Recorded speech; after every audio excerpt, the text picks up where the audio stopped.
Warwaan idin salaamay saaxiibayaal dhammaan saaxiibada ku xiran Madaali Studio anigoo Madaalaha idila hadlaya maanta waxaan idin wadaa muuqaal iska qosol ah xoogaa isku kala bixiyo bal xoogaa haddii aad xoogaa yara jacbursan tahay muuqaalada waxaa loo yaqaanaa waxyaabaha public prankiga labadan qof dhalinyarada sameynaya waxay sameynayaan afaari husuusayga allah baan ku dhiibeydii aan sameynaya saaxiib public way marka waa sheeko isla publica geedkaas yar waxa lagu ariyay soo qaateen xoogaa yarka wuxuu isku dhigo jilin leh marka publicity hal geela baa la siistaa dadka ayagoon ku barkaad inta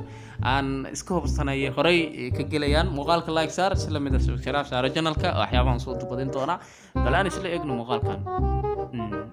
qoftaan waxay ka yaabantaa waxa meesha lagu sameeyay waxa maqli jiray maxay leedahay bal aan eeg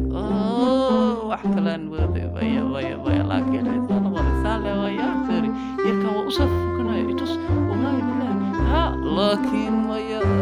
wax kale درالة يا أوكي أنا كده بركي جدي أوكي مركا أوكي يركان مركا ترتيب إنه أفير شوربة لكن بلاي اللي جلسة أوكي إيش تسمع مركا هي مايا أحكي لابد الجليدة يا فرح أنا وحربان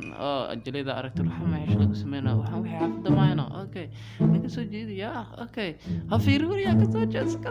على بفير كره كسوجس أوكي لقد تجا حاول حافظها بلاي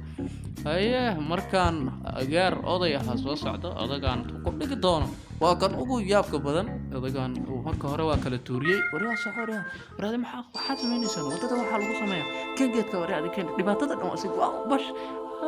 abti hada waxa maxaa baan xaqada kaaladi waxaan sameey kala baahay aan fideedo ayaa banta okay gabadhan xilada war waxa maqli jiray wadada lagu sameeyaa kan inaad duubto waa muuqaala ka duubto okay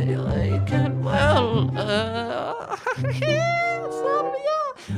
way raala wax kala foodo wax lee sheega foodo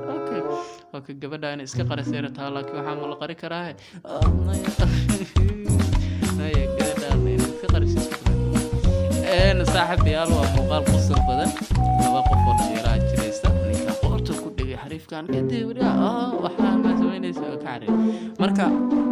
muuqaaladan waa kuwa public prankiga waxyaabaha dadka hortooda lagu sameeyo wadooyinka inta badan lagu sameeyaa muuqaalada noocaan ah aad dadku ugu qosliyana insha Allah isku dayay inaan halkaan aan ku soo gudbiyo haddii aad ka heshay like saar isla mid ah subscribe channelka rukumo waxyaabo badan aad halkaan ku soo gudbin doona ama sidii dhawaatiin